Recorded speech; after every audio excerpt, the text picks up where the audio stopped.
안녕하세요. 이승주 변호사입니다.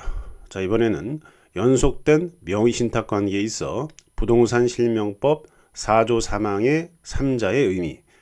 자, 이 문제에 대해서 알아볼 텐데 부동산 분쟁 쟁점 2판 425쪽에 나옵니다.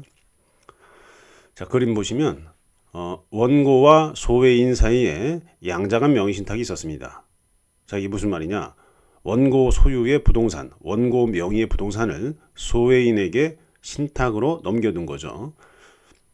등기부에는 아마 매매를 했을 거예요. 대부분 그렇게 하시니까 매매를 했는데 실제는 내부적으로는 야 이거 내 부동산인데 원고가 이렇게 말하는 거죠. 내 부동산인데 네 이름으로 좀 잠깐 해두자. 뭐 세금 문제 등으로. 자, 이런 걸 말해요. 그래서 이제 원고와 소외인 사이에는 양자간 명의신탁이 있었고, 자, 이것을 제1명의신탁이라고 말하겠습니다. 자, 제1명의신탁에서는 원고가 신탁자, 소외인이 수탁자 이렇게 된 거죠. 자, 그런데 소외인이 현재 명의자죠. 이러다 보니까 원고 몰래 했겠지만 피고 2와 소외인 사이에 채권 채무 관계가 있었습니다. 소외인은 채무자고 피고 2가 채권자였습니다. 자, 그런데 채권 채무의 가름에서 소외인이 피고 2에게 내가 너한테 부동산 넘겨줄게 이렇게 얘기했더니 피고 2가 그래? 그러면 내 아들인 피고 1에게 넘겨두자 이렇게 해서 피고 1에게 해당 부동산의 명의가 이전됐습니다.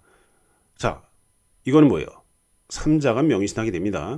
피고 2가 신탁자고 피고 1이 수탁자이고 소외인은 우리가 말하는 보통 매도인이 되는 꼴이죠. 채권 채무의 가름에서 부동산을 넘겨주는 거. 매매와 거의 유사하죠. 그래서 소외인이 보통 우리가 말하는 매도인이 되고 피고 2가 신탁자, 피고 1이 수탁자가 되고요. 소외인과 피고 2, 그러니까 매도인과 신탁자 사이에 계약이 저렇게 존재하죠. 채권 채무와 가름한다는 이런 계약이 존재하죠. 따라서 3자간 명의신탁.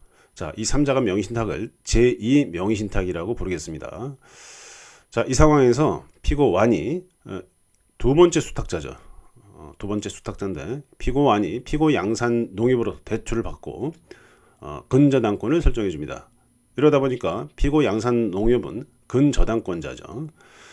자, 이때 원고가 피고 양산 농협을 상대로 근저당권 말소 청구를 했는데 피고 양산 농협은 뭐라고 했을까요?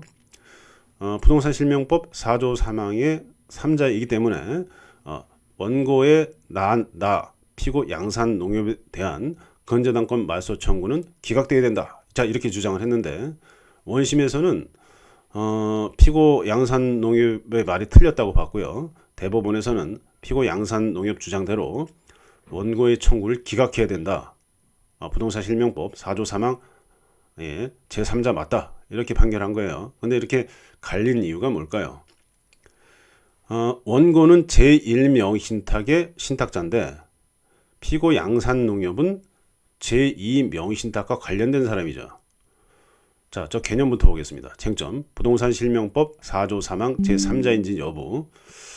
자, 이 제3자는 부동산 실명법 4조 3항은 어떤 식으로 규정되어 있냐면 신탁 무효, 물권 변동 무효. 그런데 제3자한테 대항 불가. 이렇게 써 있어요. 그러면 제3자가 뭐냐? 신탁 당사자가 아닌 자로서 수탁자가 물권자임을 기초로 그와 직접 새로운 이해관계를 맺어야 된다. 자, 이렇게 대법원에서 해석을 하는데 그렇다면 피고 양산 농협이 제3자이냐? 이게 쟁점이 된 거죠. 원심에서는 원고는 제1명의신탁의 신탁자인데 피고 양산 농협은 제1명의신탁과 관련이 없다는 겁니다. 제가 저기 동그라미 쳐놨죠. 직접 새로운 이해관계를 맺어야 되는데 직접 새로운 이해관계를 맺은 게 아니라는 거예요. 누구하고? 원고는 제1명의신탁의 신탁자고 제1명의신탁의 수탁자는 소외인이죠. 근데 소외인과 직접적으로 새로운 이해관계를 맺은 게 아니기 때문에 3자가 아니다. 따라서 원고가 말소 청구를 하면 그게 받아들여져야 된다. 이렇게 판결한 거예요. 자, 그런데 대법원에서는 그런 게 아니다. 명의신탁이 두세 번 이렇게 일어나면 마지막 명의신탁에 있어서 제3자면 족하다는 거죠.